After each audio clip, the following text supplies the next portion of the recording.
Kayo ba ay may mga katanungan at hindi alam kung sinong makakasagot? Tara, magkape tayo at magkwentuhan upang madagdagan ang kaalaman.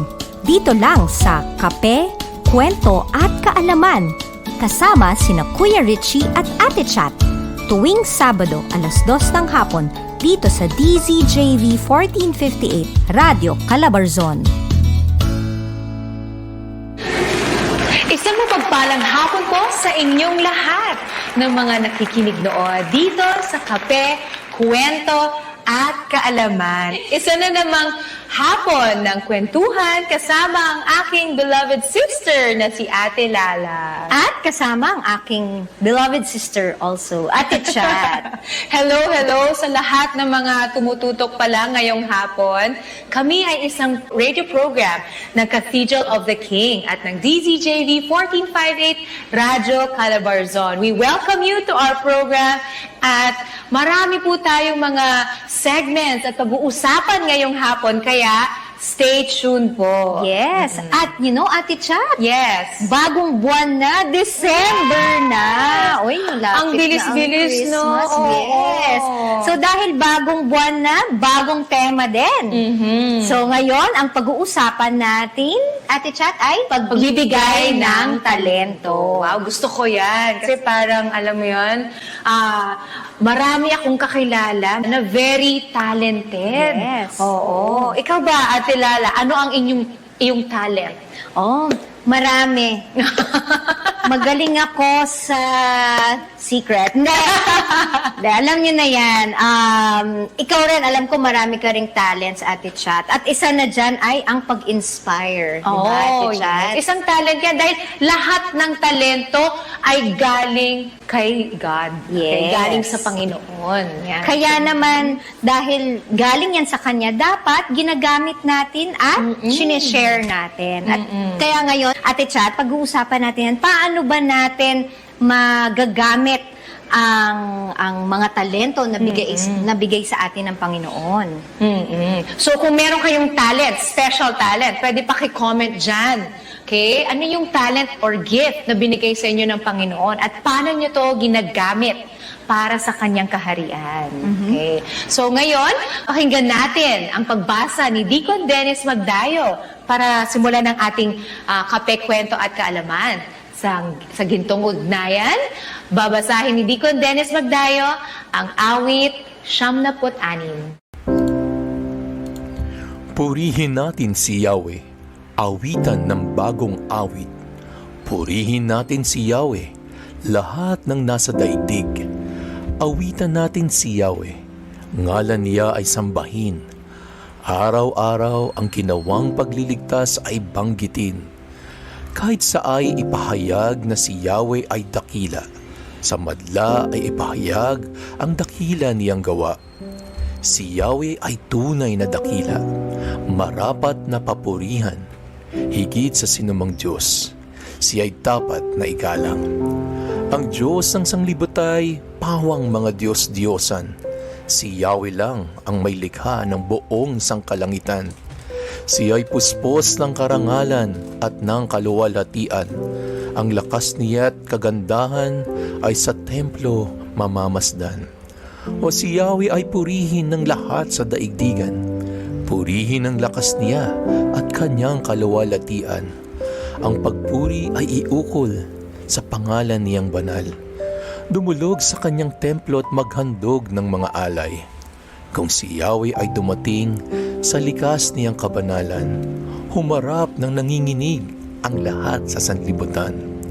Si Yahweh ay siyang hari, sa daigdig ay sabihin, sanlibutay matatag na kahit ito ay ugain. Sa paghatol sa nilikha, lahat pantay sa paningin. Lupa't langit ay magsaya, umugong ang kalaliman. Lahat kayo na nilikhang nasa tubig ay magdiwang. Ang bukirin at ang lahat ng naroon ay sumigaw. Pati mga punong kahoy sa galak ay mag-awitan. Si Yahweh ay darating na upang lahat ay hatulan at kanyang paghahariin ang sakdal na katarungan. Awit 76.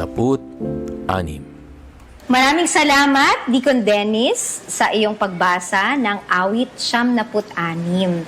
Ang gustong-gusto ko dyan, Ate Chat, ay ang lahat ng ginagawa natin ay dapat para sa Panginoon. Yung lahat ng talento natin ay dapat ginagamit para purihin ang Panginoon. Oo nga, puro nga papuri yung nabasa ko diba? doon, narinig ko kay Deacon Dennis eh. Kasi ang pusong may pasasalamat, ang pusong nagbibigay pugay, ay laging nagpapapuri sa Panginoon. Yes. Kasi nare-recognize natin na kung wala siya, wala rin tayo. At dahil nandyan siya, meron siyang mga binigay na talento na para na magagamit natin para sa ating pamilya, para sa ating simbahan, Totoo para sa yan. komunidad, diba? Lahat tayo ay biniyayaan. Kayo ba ay biniyayaan?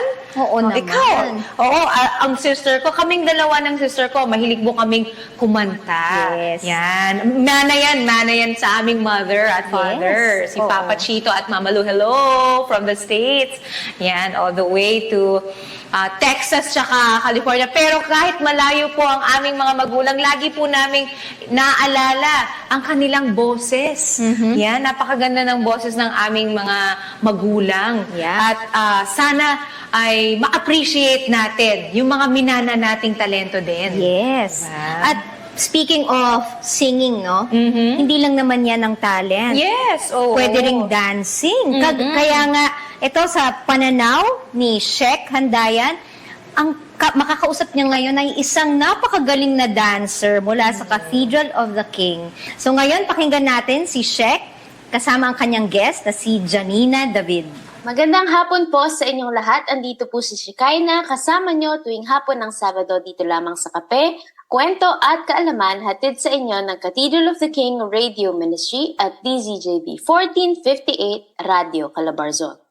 Ang tema ng ating pag-uusapan ngayong hapon ay pagbibigay ng talento. Tayong lahat ay may natatanging mga talento at kakayahan na binigay sa atin ng ating Panginoon.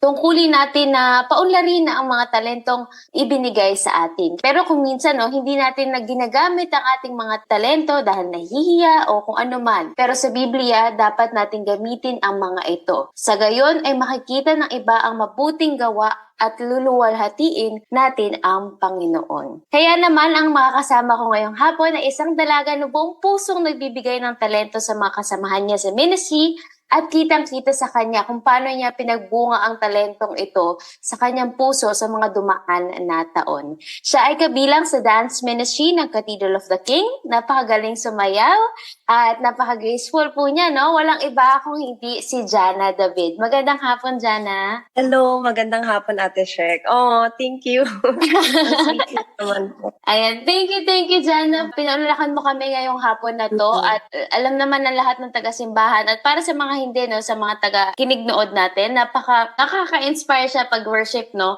na nakikita mo siyang sumasayaw. Jana, kung may kukwento mo, ilang years ka na bang sumasayaw? Siguro 15 years. 15 years. Hindi ko na rin siya nabibilang eh. Pero since kinder Oo. hanggang ngayon. Nung bata, ikaw talaga pumili nun o tingin mo magulang mo? Actually, dinala ko ng magulang ko doon. And then eventually, nahiligan ko na yung sayaw. Kaya thank you sa parents ko sa pag-introduce sa akin sa dance ministry. Paano mo natuklasan ang iyong talento at paano mo ito mas lalong pinagbubuti the 15 years or so na nagda-dance ka? Actually, nagsimula kasi siya, Ate Sheik, talaga sa ministry. Na-mention ko nga, di ba, na dinala ko ng parents ko doon, pinasok ako ng magulang ko sa movement dance ministry ng Cathedral of the King.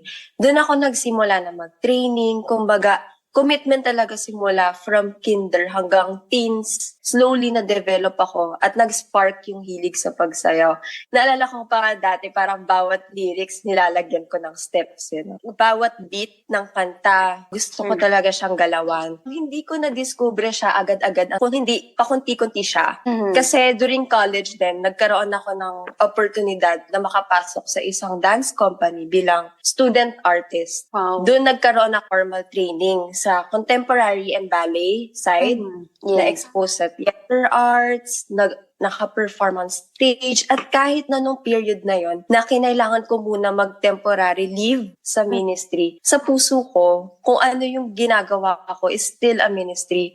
At yung heart ko nun is babalik at babalik pa rin ako kung saan ako nanggaling. At eventually, knowing na masishare ko yung natutunan ko dito sa kung ano natutunan ko sa labas. Yung talent at discipline na natutunan ko sa ministry, nadala ko sa labas. Yun yung napaproud ako na thank you Lord talaga. Paano ko to pinagbubuti? Una sa lahat, obedience to God. Kung saan niya ako i-lead, susunod ako. May kasama syempre yan na sakripisyo at hamon, na pagdadaanan. Pero magpapatuloy pa ako sa abot na makakaya. Pangalawa, excellence. Kaya pinagbubutihan ko kasi binigay ni Lord lahat yun eh. Yes. Abilidad, oportunidad, desire mo sa puso mo. Sa Kanya yun galing. At yun yung mai-offer ko sa Kanya. At ang life verse as a dancer, ito yung life verse ng dance ministry ng COTK. Romans 12 verse 1, offer your bodies as a living sacrifice, holy and pleasing to God. Pangatlo, pagpatuloy sa pagpapalakas ng talento. Hindi titigil ako matuto. Yun. Tapos, lastly, pagbabahagi ng talento sa mga may passion na matuto ng pagsayaw at magsilbing inspirasyon na kapag nilagay ang puso sa art na ito, kakayanin sa tulong ng Diyos, relying on God's ability, not my own ability. Yan. Thank you. Grabe, Jana. First question pa lang yan, no? Pero ang daming nating matututunan. And alam mo, para sa isang naging witness sa journey mo, sa growth mo, talaga nakita ko yung pinagbuti mo, naging obedient ka, tapos ngayon, binabalik mo parang paying it forward naman sa mga kabataan ngayon na gusto ring matuto ng art na meron ka o ng talent na meron ka. No? Maraming salamat dyan, Jana. Sa pangalawa kong tanong, sa tagal na meron kang ganyang talento at talagang pinagbuti mo siya, dumating ba sa panahon na parang gusto mong isuko ang iyong talento o paano mo ito nalagpasan? Maraming beses, Ate Shek.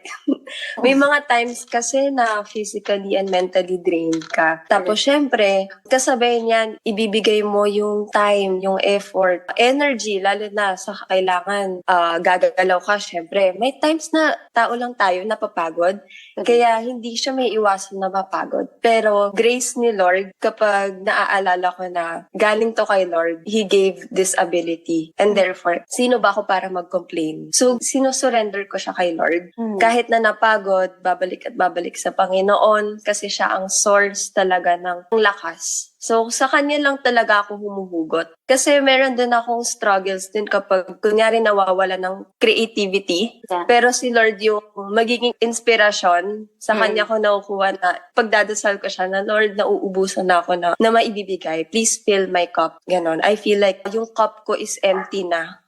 So, kailangan ko may something din na maibibigay. And prayer works. God is good. Kaya, since siya yung inspirasyon, salamat sa Diyos kasi hindi talaga tayo pababayaan niya. Ayan, ganda nun. Kasi talagang pag na-realize natin, katulad may maturity na sinabi mo na aware ka na hindi naman galing sa yun, galing sa Panginoon yung talento mo. And sa mga panahon na napapagod tayo, talagang kailangan natin mag-pray, no? Manghingi ng tulong na pagpatuloy natin yung talento na meron tayo. Thank you for that, Jana. Ngayon, anong klaseng kagalakan ang nararamdaman mo tuwing ikaw ay nagbibigay ng iyong talento? Makikita ko, nagtuturo ka na sa dance. Grabe, fulfilling sa pag-serve at saka sa pagturo ng dance. Kasi hindi lang din dance lang ang tinuturo. Pati na rin ang kapag dancer ka, minister ka din talaga. Yeah. So, fulfilling siya kasi masarap i-share yung, hindi lang yung talent, pero yung binibigay ni Lord sa'yo na yung experience na natutunan mo yun na binigay ni Lord.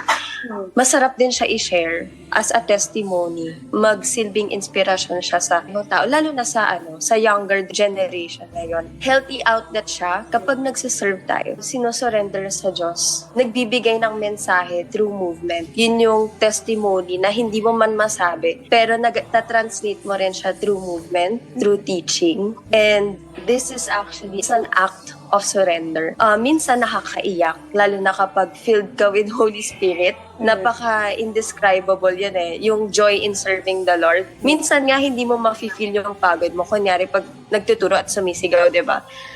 Minsan mafe-feel mo siya pagkatapos na. Pag kunyari binigay mo yung lahat. Pero pagod, pero fulfilling talaga siya. Tuwing pag nagsiserve naman, kumbaga you move and you are speaking to the Lord too. It's a bond between me and the Lord. So, ini-enjoy ko siya. Kasi bonding time yun between myself and God. The same then as I pour kapag sa training sa dance ministry. Yun, fulfilling talaga. And, syempre, kailangan ko rin mag-seek wisdom kay God. So, again, prayer. And also ask for the Holy Spirit for strength. Ganon. Minsan nakakaiyak talaga. Kasi yung Holy Spirit, di ba, kapag you are filled, mapapa-thank you Lord ka na lang. Parang it's you and the Lord lang, no? Kahit maraming nasa tabi mo, marami kayo sumasayaw. Pag filled ka ng Holy Spirit, talagang it's you and the Lord talking through your dance. And we see that the ministry, kahit man hindi man masabi sa'yo, but we appreciate your ministry. Unang-una sa lahat, nakita ko nga, sabi ko, magkasama pa tayo ng bata and nakita ko yung growth mo. And salamat na pinagpatuloy mo yung talento na meron ka. And alam ko marami kang pinaplant na seed sa mga bata na tinuturuan mo ngayon. Dahil dyan, bago tayo mag-iyakan, may mensahe ka bang maibibigay, lalo na sa mga tagapakinig nood na marahil nahihirapang ipagbuti ang kanilang mga talento? Ibalik ko lang sa sinabi mo. Actually, Ate Shek, na-inspire din ako sa'yo. As an ate, naalala ko dati, nag-share ako sa'yo, and yung pieces of advices mo, yung mga wisdom mo, nakatulong din sa growth ko. Just so you know, Ate Shek. Ang masasabi ko, sa mga gustong ipagbuti yung talento nila at i-increase pa yung talent nila, have humility and also perseverance. Humility kasi doon nagsisimula yung bawat eksperto naman, di ba, nagsisimula sa baguhan, yung natututo, beginner kumbaga. So maging open sa matuto, never stop learning. Kasi kahit ako, marami pa talagang matututunan eh. And yun yung maganda sa lahat naman ng bagay, di ba? Matuto, never stop learning. Ine-encourage ko kayo na maging bukas to learn, hindi lang sa sayaw, pero sa attitude towards facing the challenges that comes with it. Kasi may time talaga na nagiging impatient ako sa sarili ko na para feeling ko ang tagal ko bago matuto sumayaw. Kasi may mga, yung pasimula pa lang, mahihirapan din ako, may mga technical din yan na nahirapan ako. At pinagdasal ko siya, sinurrender ko siya kay Lord. Ayoko mainis sa sarili. Kailangan within yourself, yung attitude mo sa sarili mo, patient ka rin. And also, dun mag-enter yung faith mo kay Lord. Kaya natutuwa ako kapag may mga tinuturuan ako at kapag nahihirapan sila, patient sila sa progress nila. Okay, open sila sa correction. Uulit-ulitin hanggang sa makuha. It's humbling to witness yung ganon in my part. Secondly, ilaan lahat sa Diyos. Ang talentong binigay, narapat naman talaga ibalik sa Kanya. Ang lagi ko nga inaano sa sarili ko, kapag kunyari na aatake ako ng selfishness, sinasabi ko na, He gives and He takes away. So, hindi ko inaako yung talento na sa akin to, deserve ko to. But the Lord equipped you for His purpose. The rest will follow. Kapag ang Diyos ay gumalaw sa inyo, walang makakapigil sa purpose niya for you. Kaya, pagpatuloy niya lang pa rin kahit mahirap, He is with you every step you make. And lastly, pray talaga. Romans 12 verse 12. Be joyful in hope, patient in affliction, faithful in prayer. Prayer ko lagi bago sumayaw, renew my heart, Lord. Para sa kanya yon, mahirap kasi pag may bagahe, nadala habang sumasayaw. Actually, kahit di lang sumasayaw eh. Pag nag-worship ka and may bagahe ka, may anxiety, kung ano man yung negativity na dala mo or problema. Minsan ang hirap, pero kapag sinurrender mo, iba between you and the Lord na. Kaya huwag nyo ikikimkim kasi may difference yan kapag kinikimkim mo yung bagahe at sinusurrender kay Lord. So, kapag kunyari may struggles sa pagdiscover ng talento, isurrender kay Lord and maging open to learn. So, yun din yung prayer ko sa lahat sa nakikinig dito na hindi lang sa mga gustong sumayaw, pero sa lahat. Kasi lahat naman ng ginagawa natin is worship. Yon, kaya all for the glory of God pa rin. Wala na akong may dadagdag pa. Maraming salamat, Jana. Thank you so much. Alam ko maraming natutunan ng ating mga tagapakinig nood. At pag nagdadasal ko na patuloy mo pang makilala ang Panginoon sa pagsayaw mo. Maraming salamat. Thank you, Ate Shek. Thank you. Ito po muli si Shikay na tandaan nyo, tayong lahat ay pinagpala na may kapal para maging isang pagpapala sa kapwa natin. Mahal kayo ng Diyos. Paalam. Nakaka-inspire talaga si Ate Janina David. Thank you, Shek, for inviting Janina and interviewing her para sa iyong pananaw. And talagang na-inspire ako lalo. Dahil yun nga, yung willingness niya Yes. to obey, willingness niya to be humble, to never stop learning. Yes. Yan. Yan ang makikita mo sa isang leader. Diba? Ngayon kasi nagtuturo na siya, leader na siya sa dance ministry, pero ang ano pa rin niya, ang attitude niya is, huwag tayong tumigil na matuto. Kasi doon Yes. tayo mag-grow. Yes, Yun. and to be humble enough to learn from different sources, diba? Yes, oo. Ilang beses niya nabanggit yun never stop learning. Kasi she loves to share, she loves to teach what she knows. Kaya yung mga nalalaman niya, hindi nagsistay lang sa kanya. She wants to share it with others. And just like how she turned into a very graceful dancer ngayon, di ba?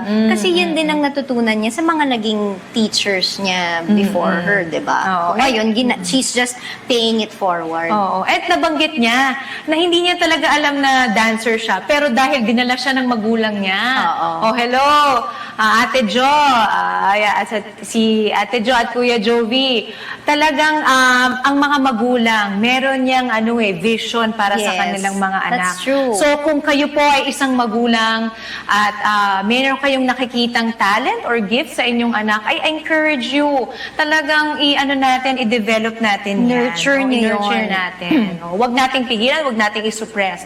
Let us allow our children to flourish. Yes, give them opportunities to use that talent. Yes, gaya ng ganyan ang binibigay ng Lord sa atin at every day and every moment of our lives.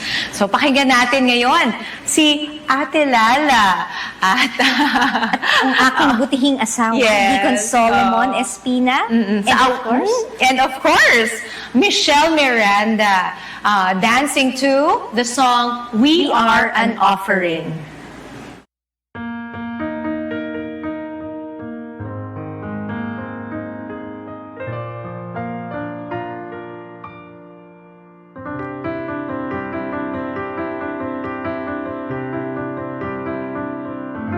We lift our voices, we lift our hands, we lift our lives up to you.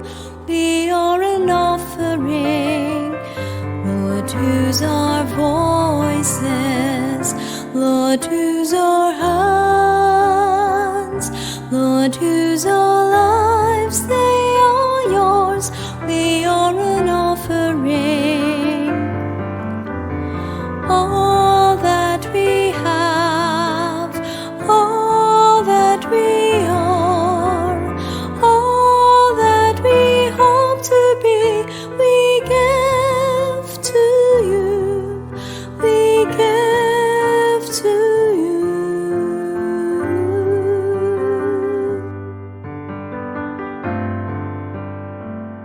We lift our voices, we lift our hands, we lift our lives up to you.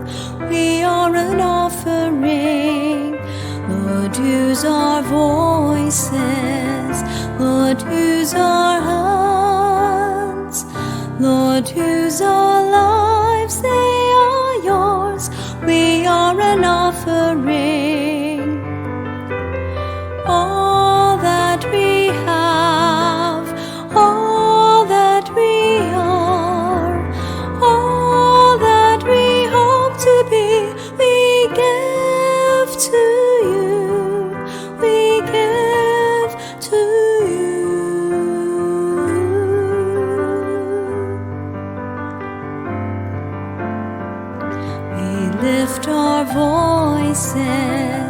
We lift our hands, we lift our lives up to you.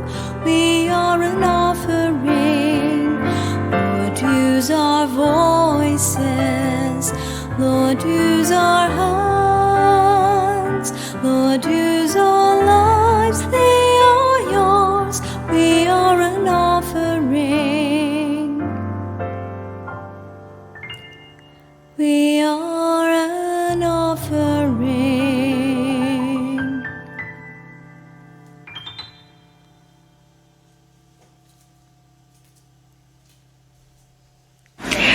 Maraming salamat sa talentadong mag-asawa, si Ate Lala at si Deacon Solomon. And of course, kay Michelle Miranda. Yes. Napaka-graceful talaga itong ating lady ballerina. Yes. Yan. And itong song na to, I remember, habang lumalaki tayo, ito yung mga songs na talagang mapapa-raise yung hands mo at mapapa-kanta ka talaga. Kasi parang pag naririnig mo tong kantang to, parang gusto mo talaga ibigay yung lahat Yes. sa Panginoon. Kasi Yan. nga naman, we are an offering, yung buhay natin mismo, offering na yan, diba, sa Panginoon. Kaya dapat lahat ng binibigkas natin, lahat ng iniisip natin, at lahat ng ginagawa natin ay para i-please ang Panginoon. Oo. At yun nga, sabi nga ni Bishop Ariel, in one of our devotions, bago ng misa, binanggit niya na ang taong nararamdaman ng pagmamahal, ang nararamdaman yung gift ni Lord. Ayan. Yes. Hindi naka-close ang kamay. Oo. Nakabukas yan Always palagi. willing Oo, to, always willing to share. Oo. Yes. O nga naman, sharing is caring, di ba? Oo naman, dapat hindi yan kinikimkim. Oo. Kaya kung may hidden talent kayo, huwag nyo nang gawing hidden. Oo. Oo. I-share nyo na. Yes. Post lang ng post. Oo. Malay nyo, may ma-bless kayo dun sa ma-post ninyo. Kasi sabihin nila, ay, hindi ko alam na ganun pala yung talent mo. At meron din pala silang hidden talent. At kailangan nila yung confidence na yun. Yes. Kasi pag nakita nila na, ay, kaya ko kaya? Or kaya pala ng kaibigan ko. So, try ko nga kung kaya ko, di ba? Kasi wala namang masama sa Pagsubok, oo. pag sinusubukan natin ng mga bagong activities, di ba? Yes, oo. Alam mo, pag-uusapan niya ni Master JC sa kanyang titik at tugma ngayon, alay sa walang kamalay-malay.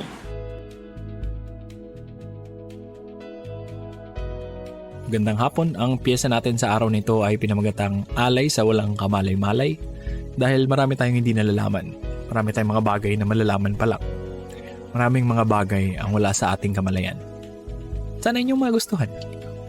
Lahat man tayo ay pantay-pantay sa mata ng Diyos, lahat din tayo ay iba-iba. Kung kaya't iba-iba rin ang pagpapala at biyayang ikinakaloob niya. Parang isang magulang sa pag-aalaga ng magkakapatid. Bukod sa pagkakaiba ng ating mga talento, batid ng Diyos na nasa magkakaibang punto rin tayo ng ating paglalakbay at pakikipagsapalaran. At dalubhasa na siya kung kailan tayo gagabayan at kung kailan hahayaan. Hahayaan hindi para pabayaan kundi para magamit ang mga talentong nakagisnan at mga aral na natutunan. Pero ang tanong ko naman, paano kung walang kinalaman o malayo ang iyong talento sa gusto mong gawin? Alam ko marami akong nalalaman pero alam kong di ko alam ang lahat. At ang sagot dyan sa aking katanungan, di natin malalaman kung di natin susubukan. Malay mo hinahanda ka lang pala ng iyong mga talento at kagustuhan para sa kung saan ka nga ba talentado at kung ano nga ba ang iyong kahihiligan. Malay mo lang naman. Maraming salamat, Master JC, sa iyong piyesa ngayon. Alam mo, naalala ko dyan, Ate Chat. Yun nga, sinasabi niya, di ba? Hindi mo malalaman kung ano talaga yung talent mo hanggang sa subukan mo. Yes, true. Alam mo ako, nung bata-bata pa ako, nakikita ko kayo. Kasi ako youngest sa pamilya. So nakikita ko yung eldest namin nasa band. Tapos yung isa kong kuya nasa choir, tapos si Ate Chat nasa choir din. Tapos sobrang ano ako sa kanila, natutuwa ako kasi pinapanood ko sila pag may mga concerts, nandun ako lagi. Tapos nung pagtapos ko ng high school, sabi ko, parang gusto ko na magka-ministry. Parang out of place na ako. Parang lagi na lang akong nandun sa seats. Lagi ka nanonood. Oo. So sabi ko, kailangan magka-ministry na ako. So sabi ko, try ko kaya mag-choir. Kasi never ko nakita yung sarili kong kumakanta. Talaga? Oo. Parang lagi kong naisip, ikaw yung singer. So, who would have thought, no? Ngayon, I have been in the choir for 25 years. Yeah. So, yun nga, hindi mo talaga malalaman hanggang sa subukan mo. Kaya nga, we encourage you, kung meron kayong gustong subukan na talent, baka gusto ko mag-classes, ayan, di ba? Ang dami-daming available ngayon, online, pwede mag-Zoom, pwedeng face-to-face, pero ang dami ng opportunities ngayon, you just need to grab that Yes. opportunity. Kasi malay mo, yun pala yung talent na Yes. para sa'yo. Yun. Malay, di ba? Malay Yes, mo. malay mo, yes. Yun nga kailangan may desire ka Oo. to find that talent.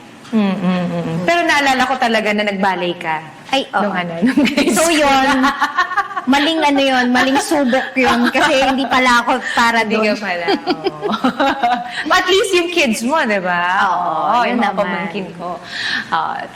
So ngayon naman, babalik ang kape, kwento at kaalaman after a few reminders. We are thrilled and pleased to share these amazing products to you from Global Tech Automation Incorporated that brings comfort, convenience, security, and safety of your properties and to your loved ones. Discover the features and benefits of the products and solutions. If you are interested in learning more or to purchase these products, feel free to reach out to us at marketing@globaltechville.com, telephone number 0905-991-1252, and or www.globaltechville.com. Welcome back to Kape, Kwento at Kaalaman. Kami ang inyong kaibigan, kakwentuhan at karamay. At kung meron kayong spare requests, open po ang ating lines. Pwede po kayo mag-Viber sa 0960-392-4929. Meron po tayong mga prayer warriors na nakaabang upang pakinggan po at i-answer ang inyong mga tanong. Yes. Ate Chat, hindi lang naman yun din eh. Kung kunwari may mga gusto lang kayong i-share na praise report, masaya Yes. kayo na natanggap kayo sa trabaho, pwede nyo yan i-share sa amin. Pwede rin kayong mag-message sa amin dito sa Kape, Kwento at Kaalaman. Lalo na, ang ating theme, kung ngayon pa lang kayo tumututok, ang ating theme para sa hapon na ito ay pagbibigay ng talento. So, Ate Lala, ang dami nating pwedeng talents, no? Sa dinami-daming talents na binibigay ng Panginoon sa atin, ano? May talent na para sa atin, na unique sa atin dahil meron tayong purpose. Ika nga, di ba, you can't have it all. Ayun nga, yes. Kaya may purpose yan. Kung ano man ang talento mo. At hindi lang natin pinag-uusapan talento ng pagsayaw or pagkanta or pagsusulat. Syempre lahat to talents. Pero pwede rin yung pakikipag-ugnayan natin sa iba, di ba? Talent din yan, yung marunong kang Salamuha. Oo. Marunong ka mag-reach out Yes. sa mga tao. Marunong kang makipagtsikahan. Kung ano-ano. Oo. I think kaya tayo naging host din dito Oo. eh. Kasi, Dapat good chika lang. Oo, good chika. Not bad chika. So, pakinggan naman natin ngayon ang continuation ng lecture ni Doc Joanne Macheca. Yung kanyang lecture tungkol sa obesity and cardiac-related illness. Pinaka mas maganda bukod po dun sa treatment is start po natin siyang i-prevent because prevention is better than cure. So ano po ba yung mga ways paano natin siya mape-prevent an early age? So meron pong binigay na recommendations ang Philippine Association for the Study of Overweight and Obesity. Isa-isayin po natin. We have number 1, promote breastfeeding from birth to 6 months of age, which is most important lalo na po sa mga babies and sa mga mothers. Second is to eat a a variety of nutrient-dense foods and foods rich in calcium and fiber for good digestion also. And then you limit intake of foods and beverages high in added sugars, such as yung mga soft drinks and sweets or cakes. And then you limit overall intake of calorie-dense foods, and you consume the recommended amounts of fruits and vegetables in every major meal. So mas maganda po na haluan ng prutas at ng gulay ang inyo pong kinakain from breakfast, lunch to dinner. And then ideally, you eat your breakfast every day kasi doon po nag-start ng inyo pong araw. So mas maganda po na meron na kayong food intake, lalong-lalo na yung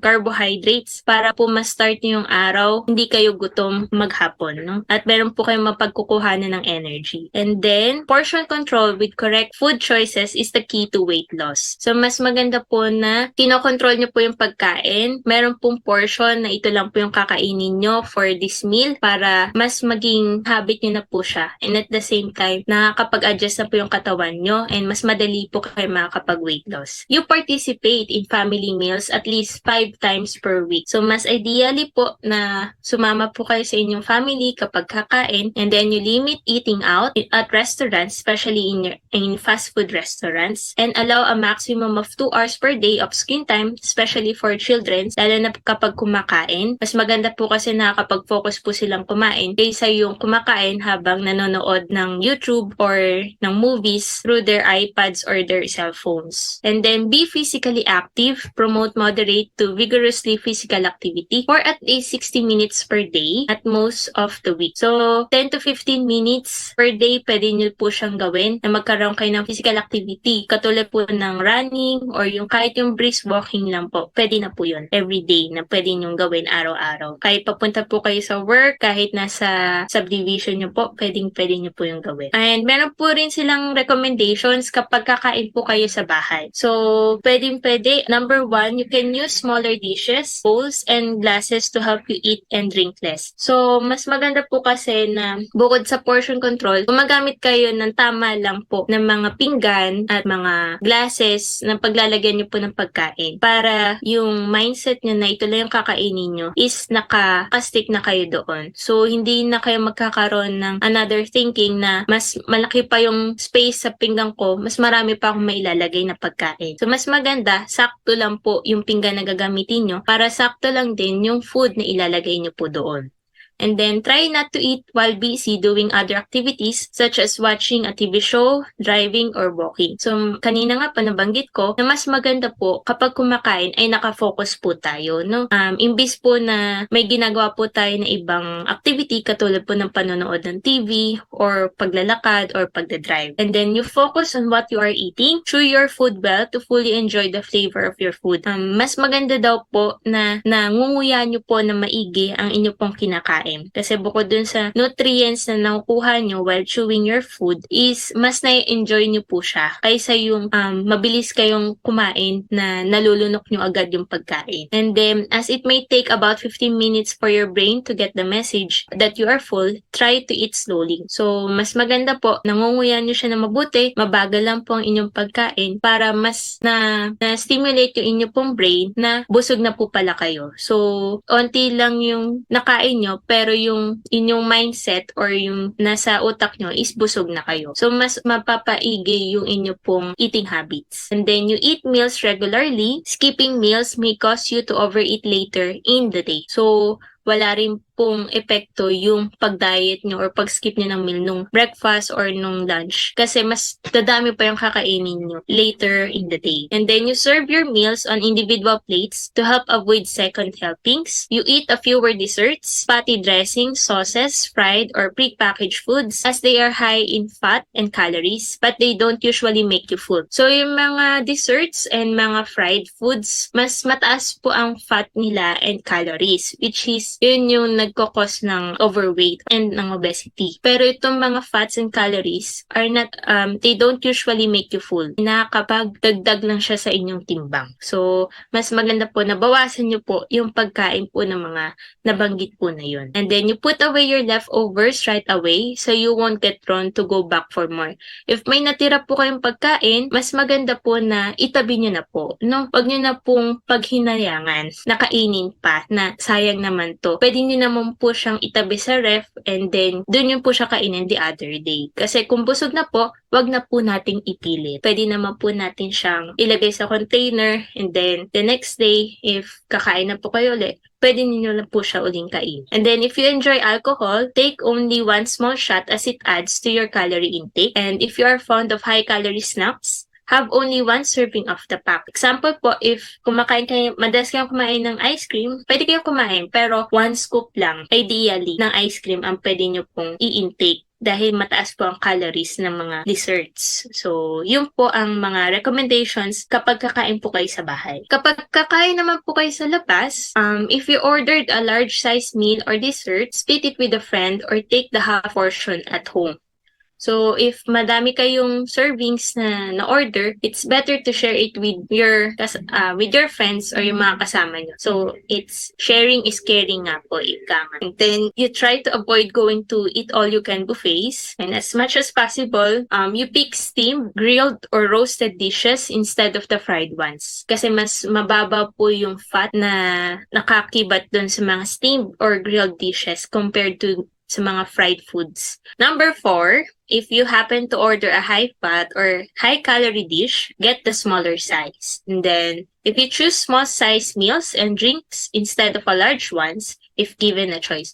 So, kung may choice po kayo na mamili na inyo pong kakainin, it's better to choose the small size than the large one. So, better to choose the regular drinks than the large one na lagi pong ino-offer po sa atin. And then, next is, if you are feeling full, lay down your cutlery and glass and skip second helpings instead. Enjoy the setting of the place and your company.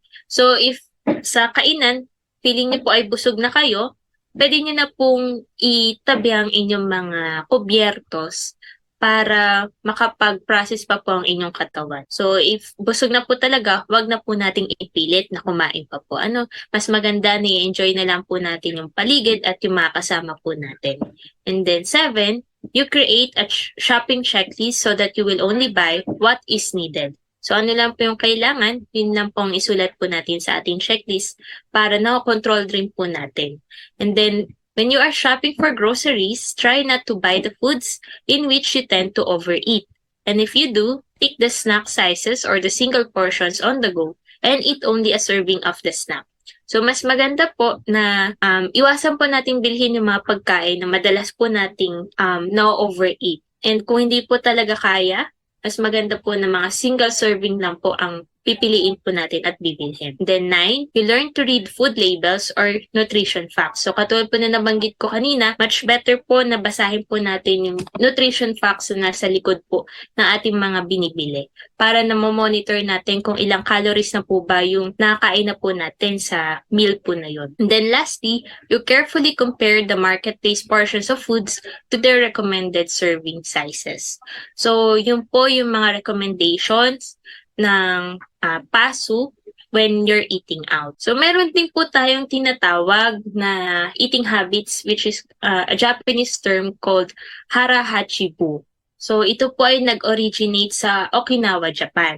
So, ano po ba tong hara hachibu? It is a Japanese term meaning you eat until you're 80% full. Ito po ay nanggaling sa Okinawa, Japan na kung saan ito po ay lugar na may maraming kaso ng mas mahabang life expectancy po ng mga adults.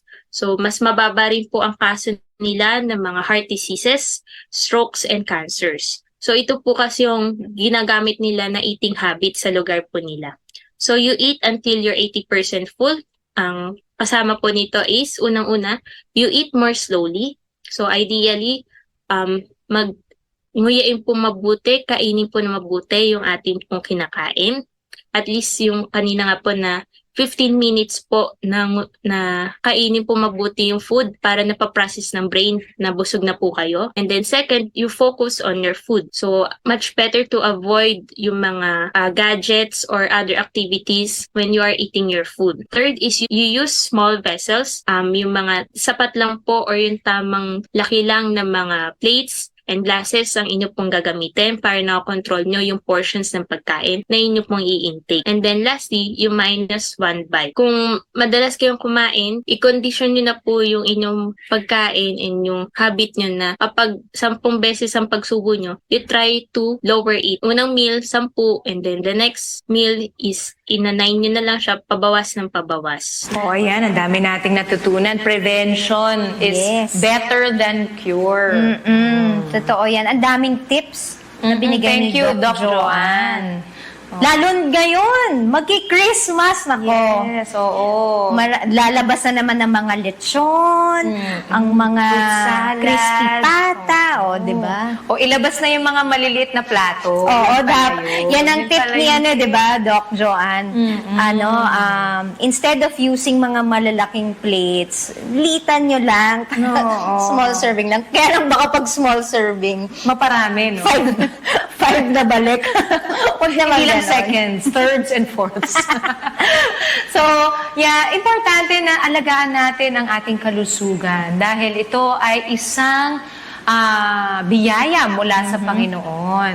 At syempre, kung tayo ay malakas, kung tayo ay healthy, mas mapaglilingkuran pa natin ang Panginoon at ang kanyang yung mga taong binigay niya sa atin.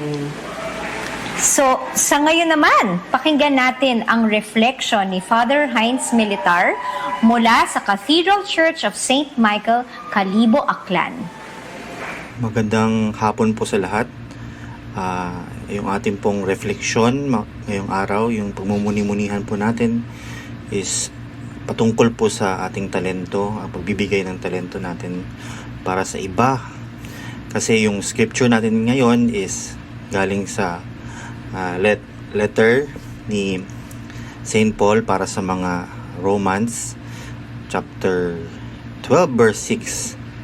Having then gifts differing according to the grace that is given to us, let us use them. Sabi po dito, galing po sa Diyos ang lahat ng gifts and talents natin, yung mga skills po natin ngayon.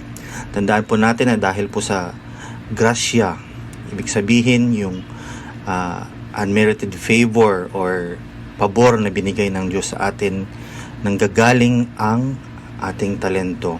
Lahat po tayo, iba-iba po yung talento. At sa ginagawa po natin, tandaan lang natin na under the boundaries of servanthood and service.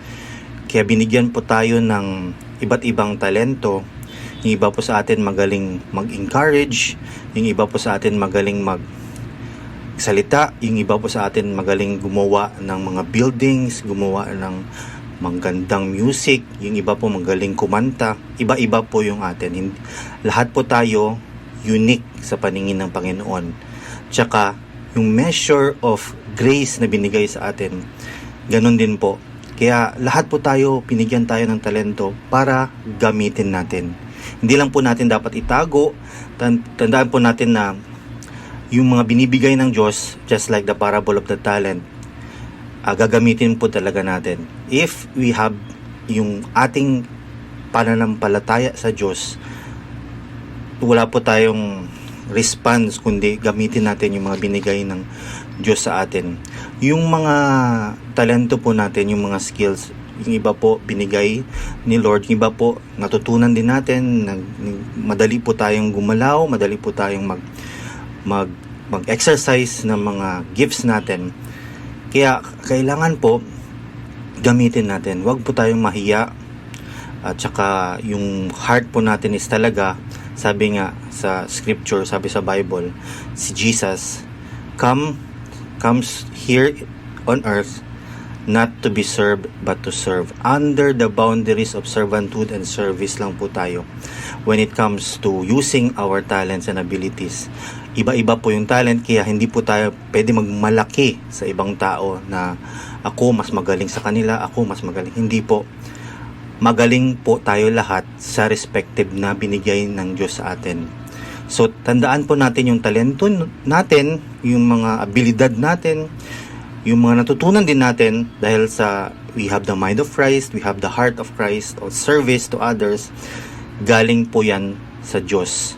Tayo po is mga stewards niya. Meaning, taga-renta lang tayo ng mga abilidad na yan.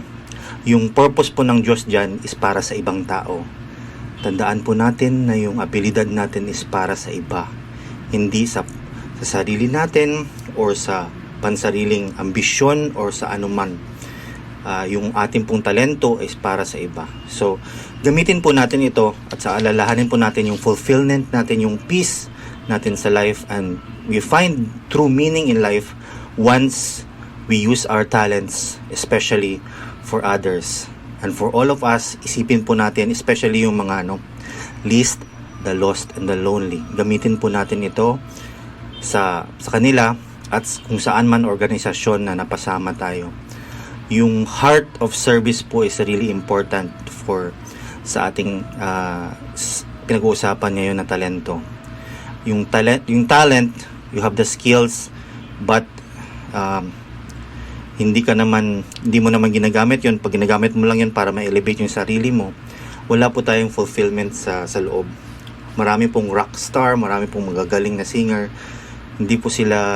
wala silang peace. Kaya tayo po, yung katulad ni Jesus, yung gagawin natin.